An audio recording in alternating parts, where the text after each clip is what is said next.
آج ہم نرگس نایاب کے ایک بہت ہی طاقتور افسانے زندگی اے زندگی پر بات کریں گے۔ جی یہ کہانی ایک ایسی خاتون کے بارے میں ہے جو اپنے اصولوں پر یقین رکھتی ہے، جو ظاہری دکھاوے اور بناوٹ سے آپ کہہ لیں کہ نفرت کرتی ہے، لیکن پھر زندگی اسے ایک ایسے موڑ پر لے آتی ہے جہاں اسے خود کو اسی چیز میں ڈھالنا پڑتا ہے جسے وہ حقارت سے دیکھتی تھی۔ بالکل۔ تو آج ہماری کوشش یہ جاننے کی ہوگی کہ وہ کون سی مجبوری تھی جس نے ایک با اصول عورت کو اپنی ہی نظروں میں اجنبی بنا دیا۔ آپ نے بہت اہم نقطہ اٹھایا ہے۔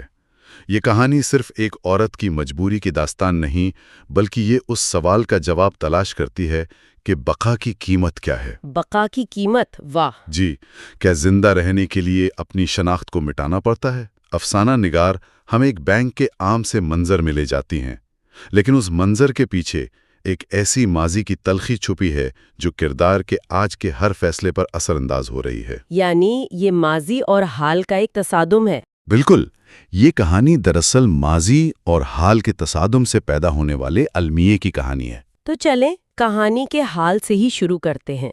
بینک میں مہینے کی پہلی تاریخ ہے، پینشن لینے والوں کا رش ہے، جی، اور ہمارا مرکزی کردار ایک آدھیڑ عمر سادہ سی خاتون ہے جو خاموشی سے اپنی باری کا انتظار کر رہی ہے۔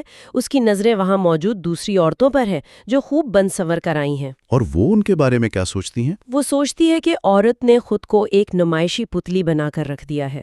اس ایک سوچ سے ہی ہمیں اس کے کردار کی مضبوطی کا اندازہ ہو جاتا ہے۔ وہ ظاہری بناوٹ کو پسند نہیں کرتی۔ جی، اور یہیں سے افسانہ نگار کمال مہارت سے کردار کی نفسیات کی پرتیں کھولتی ہیں۔ اس کی یہ سوچ صرف ایک رائے نہیں، بلکہ اس کے پورے آپ کہہ لیں کہ نظام اقدار کی عکاسی ہے۔ صحیح۔ لیکن دلچسپ بات یہ ہے کہ وہ اس بناوٹ کو ناپسند تو کرتی ہے، مگر اس کی نظروں میں شاید ایک حسرت بھی ہے۔ جب وہ ایک جوان خوش لباس لڑکی کو دیکھتی ہے تو اسے اپنا ماضی یاد آ جاتا ہے۔ اپنا ماضی؟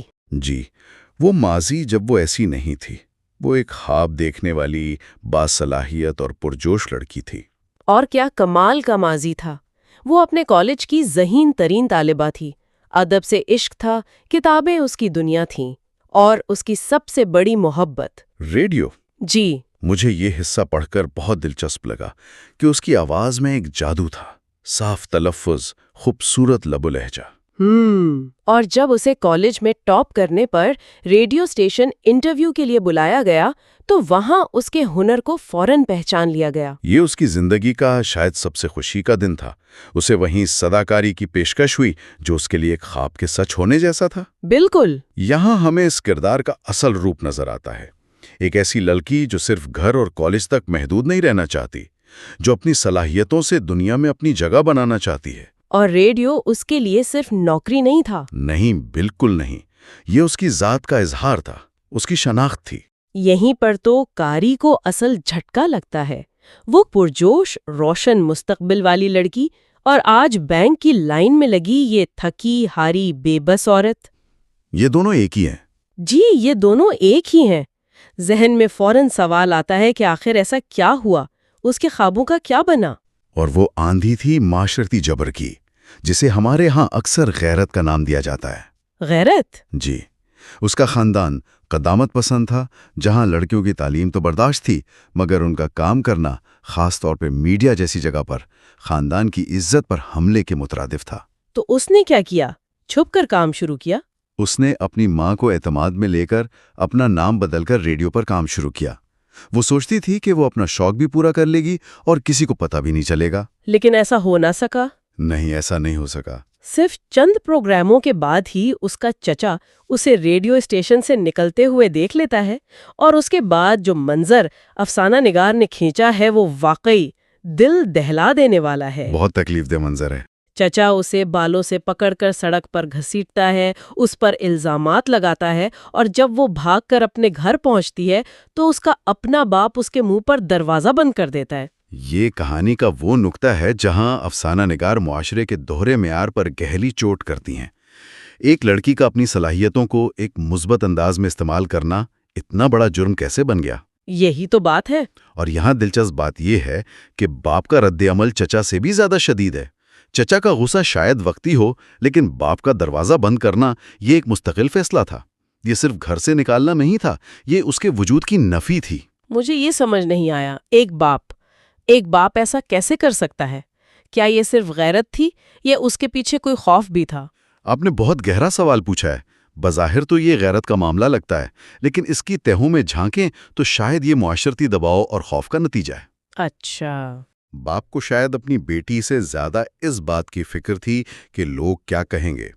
خاندان، برادری، ان میں عزت کا جو کھوکھلا تصور ہوتا ہے، اسے بچانے کے لیے اس نے اپنی بیٹی کی قربانی دے دی۔ یعنی یہ معاشرتی بزدلی تھی؟ جی، اس کا عمل محبت کی کمی سے زیادہ معاشرتی بزدلی کا ثبوت تھا۔ اور اس کے بعد جو ہوا وہ تو ظلم کی انتہا ہے۔ چچا مجمع اکٹھا کر کے اعلان کرتا ہے، کوئی ہے جو اس لڑکی سے یہی نکاح کرے اور لے جائے؟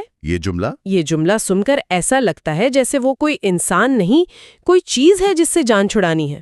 بالکل، عورت کو ایک بے وقت شے سمجھنے کی اس سے بڑی مثال کیا ہو سکتی ہے؟ اور اس کی سزا کیا مقرر ہوئی؟ سزا؟ وہیں کھڑے ایک نشے میں دھت ادھیڑ عمر سپاہی سے اس کی زبردستی شادی کر دی جاتی ہے۔ اس کا جرم ایک خواب دیکھنا تھا اور سزا عمر بھر کا عذاب۔ اور شادی کے بعد بھی تشدد اور جی، شادی کے بعد کی زندگی کا جو نقشہ کھینچا گیا ہے وہ بھی بہت تکلیف دہ ہے۔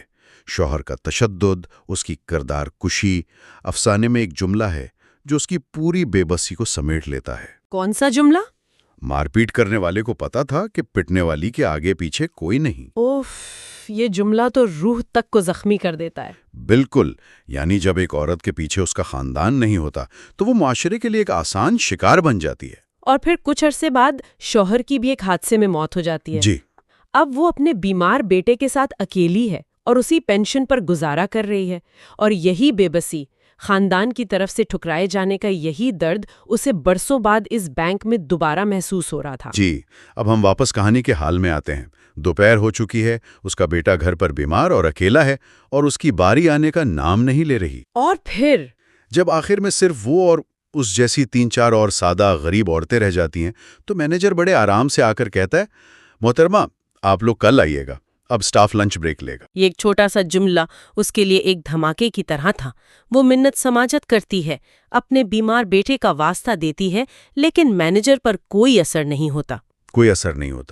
وہ بے نیازی سے چلا جاتا ہے۔ یہ وہ لمحہ ہے جہاں اس کردار کو احساس ہوتا ہے کہ اس کی سادگی، اس کی شرافت، اس کی مجبوری اس دنیا میں بیکار ہے۔ ان چیزوں کی کوئی قیمت نہیں۔ اور یہاں اسے ایک فیصلہ کرنا پڑتا ہے۔ اور یہ کہانی کا کلائمیکس ہے۔ جی، یہ کہانی کا کلائمیکس ہے۔ وہ فیصلہ کرتی ہے کہ اگر یہ دنیا اصولوں کی زبان نہیں سمجھتی تو وہ اسی زبان میں بات کرے گی جو یہ دنیا سمجھتی ہے۔ یہ ایک طرح سے اس کی ہار بھی ہے اور ایک نئی جنگ کا آغاز بھی۔ درست کہا آپ نے۔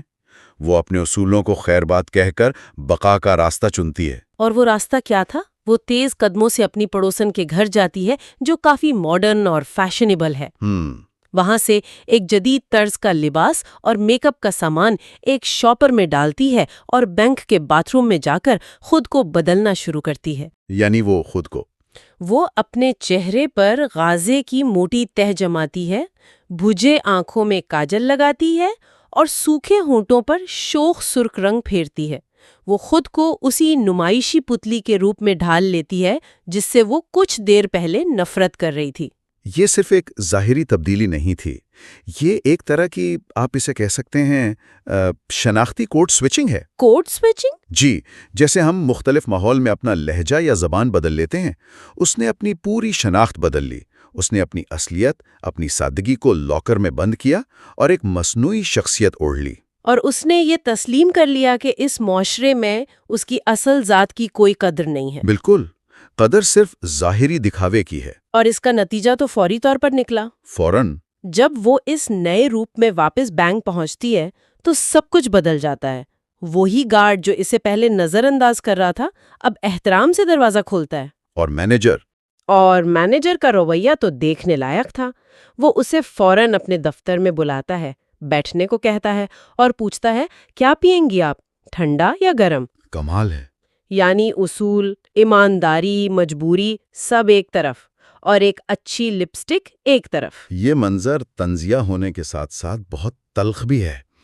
جب وہ لنچ بریک کا پوچھتی ہے تو مینیجر کہتا ہے، ارے نہیں نہیں، اگر ہوتا بھی تو ہم آپ سے انتظار تھوڑی کرواتے۔ حسن کے بہت بڑے قدردان ہیں ہم۔ حسن کے قدردان؟ جی، یہ جملہ اس معاشرے کی منافقت کا خلاصہ ہے۔ جس معاشرے نے اس کے اندر کے حسن، اس کے ہنر اور اس کی ذہانت کو پیروں تلے روندا تھا، وہی معاشرہ اس کے ظاہری اور مصنوعی حسن کے سامنے بچھ رہا تھا۔ اور اس کا کام منٹوں میں ہو جاتا ہے، پیسے اس کے ہاتھ میں ہے، وہ جنگ جیت گئی ہے، لیکن کس قیمت پر؟ یہی اس افسانے کا مرکزی سوال ہے۔ اس نے پیسے تو حاصل کر لیے جو اس کے بیٹے کی زندگی کے لیے ضروری تھے، لیکن اس کی قیمت اس نے اپنی عزت نفس، اپنے اصولوں اور اپنی روح کو بیچ کر چکائی ہے۔ یہ بقا کی وہ قیمت ہے جو شاید زندگی سے بھی زیادہ مہنگی پڑی۔ جی، وہ ایک ایسی جنگ جیتی ہے جس میں اس کی اپنی ذات ہار گئی ہے۔ کہانی یہاں پر ختم ہو سکتی تھی، لیکن افسانہ نگار ہمیں ایک اور گہرے اور تکلیف دہ منظر کی طرف لے جاتی ہیں۔ جی، اختتام کی طرف۔ وہ گھر واپس آتی ہے اور اس کی نظر آئینے پر پڑتی ہے۔ آئینے میں اسے سرخی غازے سے لتھڑا ایک اجنبی چہرہ نظر آتا ہے۔ وہ خود کو پہچان نہیں پاتی۔ یہاں آئینہ صرف ایک شیشہ نہیں ہے، یہ ایک بہت طاقتور علامت ہے۔ یہ اس کی اپنی ذات سے جدائی کی علامت ہے۔ وہ چہرہ اس کا نہیں تھا، وہ اس معاشرے کا بنایا ہوا ماسک تھا جسے پہن کر ہی وہ زندہ رہ سکتی تھی۔ اور اسے لگتا ہے جیسے وہ بھی ان عورتوں میں شامل ہو گئی ہے جو مکھیوں کے آگے خود کو مٹھائی کے طور پر پیش کرتی ہیں۔ یہ احساس جرم اور خود سے نفرت کی انتہا ہے۔ اور پھر کہانی کا سب سے دردناک لمحہ آتا ہے۔ جس بیٹے کے لیے اس نے یہ سب کچھ کیا، وہ بستر پر لیٹا آنکھیں کھولتا ہے۔ وہ اپنی ماں کو دیکھتا ہے، لیکن اس کے غیر مانوس سے چہرے کو پہچان نہیں پاتا اور کروٹ بدل کر دوسری طرف منہ کر لیتا ہے۔ تو بیٹے کا منہ پھیر لینا صرف ایک ایکشن نہیں، بلکہ اس کی پوری قربانی کا رد ہے۔ یہ تو بہت ہی ظالمانہ اختتام ہے۔ جی، یہ اس کہانی کا سب سے بڑا المیہ ہے۔ جس مقصد کے لیے اس نے اپنی روح کا سودا کیا، وہ مقصد ہی ادھورا رہ گیا۔ اس نے پیسے حاصل کر کے اپنے بیٹے کا جسم تو بچا لیا، لیکن شاید اس عمل میں اس نے اپنے بیٹے کے ساتھ اپنا روحانی رشتہ کھو دیا۔ اس کی نظروں میں وہ اجنبی بن گئی۔ اس لمحے اس کا پھوٹ پھوٹ کر رونا اس بات کا اعلان ہے کہ اس نے سب کچھ پا کر بھی سب کچھ کھو دیا ہے۔ اسی لیے افسانے کا عنوان زندگی اے زندگی کوئی عام جملہ نہیں لگتا۔ یہ ایک پکار ہے، ایک طنز ہے، ایک نوحہ ہے۔ جی، زندگی کی اس ستم ظریفی پر ایک نوحہ ہے کہ جینے کے لیے کبھی کبھی مرنا پڑتا ہے، اپنی ہی نظروں میں گرنا پڑتا ہے۔ آپ نے بالکل صحیح تجزیہ کیا۔ فنی طور پر یہ ایک مکمل اور بہت گہری کہانی ہے۔ کردار نگاری، منظر کشی اور خاص طور پر وہ جو ماضی اور حال کے درمیان سوئچ کرنے کی تکنیک ہے، وہ بہت مؤثر ہے۔ صحیح۔ افسانہ نگار نے ایک چھوٹے سے واقعے کے ذریعے معاشرتی منافقت، عورت کی معاشی بے بسی اور غیرت کے کھوکھلے تصورات جیسے بڑے موضوعات کو بہت کامیابی سے بے نقاب کیا ہے۔ تو اگر ہم اس ساری گفتگو کا خلاصہ کریں تو یہ افسانہ ایک عورت کی بے بسی سے شروع ہو کر معاشرتی جبر سے گزرتا ہوا بقا کے لیے کیے جانے والے سمجھوتے کی ایک دلخراش تصویر بن جاتا ہے۔ جی، یہ ہمیں دکھاتا ہے کہ اصولوں پر قائم رہنا کتنا مشکل ہے جب آپ کے کسی پیارے کی زندگی داؤ پر لگی ہو۔ اور یہ افسانہ ہمیں ایک آخری بہت اہم سوچ کے ساتھ چھوڑ جاتا ہے۔ کیا مرکزی کردار نے جو قیمت ادا کی اسے واقعی بقا کہا جا سکتا ہے؟ یا یہ اپنی روح کی قسطوں میں موت تھی؟ اور کیا یہ صرف ایک افسانوی کردار کی کہانی ہے، یا ہمارے ارد گرد موجود ان ان گنت خاموش چہروں کی حقیقت ہے جنہیں ہر روز اپنی شناخت اور اپنی ضرورتوں کے درمیان کسی ایک کو چننے کے مشکل فیصلے کا سامنا کرنا پڑتا ہے؟